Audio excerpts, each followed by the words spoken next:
Are your kids showing an interest in playing volleyball? Volleyball is a wonderful sport for all kids, but it's especially a great avenue for girls. There are more and more opportunities for girls to play volleyball, especially on the college level. So when should your kids start? And what should you know about the sport? We found you some answers. They can start at the Y at 6, 7, 8. If they want to start getting more advanced, they have 10 and under starting in club. They really go to the nationals at 12 and under.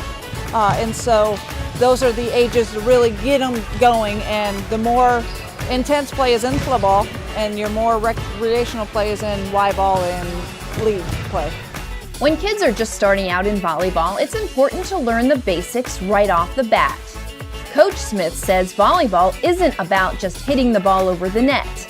It's about a strategy. When they're first getting into volleyball, you basically want to teach them the basic skills, the pass, set, hit. You want to teach them three-contact volleyball. Getting that down is huge because when they're young, they just want to pass the ball over the net, which for some coaches think that that's great because they're going to score points. At a young age, yes, they're going to score points if they just pass the first ball over, but if you teach them three-contact volleyball early, they're better off later. As kids go up in age, their level of play increases. But one thing remains the same: the rules. There are 6 players on the court at all times. Positions vary and include hitters, setters, blockers, and defensive specialists. The game is played to 25. It's rally score. That means every ball that serves scoring a point. And at the smaller levels, they're playing 2 out of 3. At the older levels, they're playing 3 out of 5. The last game, if it's 3 out of 5, the last game is to 15. If it's 2 out of 3, depends at where you're at. If you're at middle school or junior high, they're still playing it to 25 to try to get them up to a 5-set match.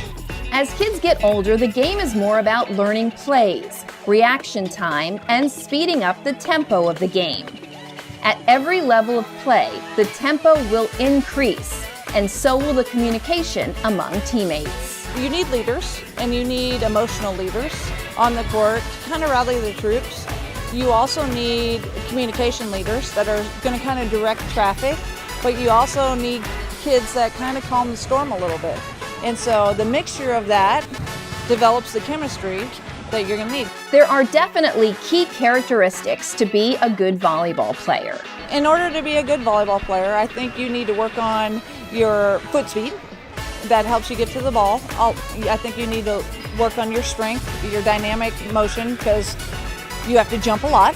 Volleyball's a little bit different because a lot of times you either have to have endurance or you have to have explosiveness. In volleyball, you have to be able to have endurance and be able to be dynamic and be explosive. Coach Smith says it's important for volleyball players to have good character and learn how to be good leaders outside of the gym. Learn more about playing the game of volleyball on our website, sportsmoms.com.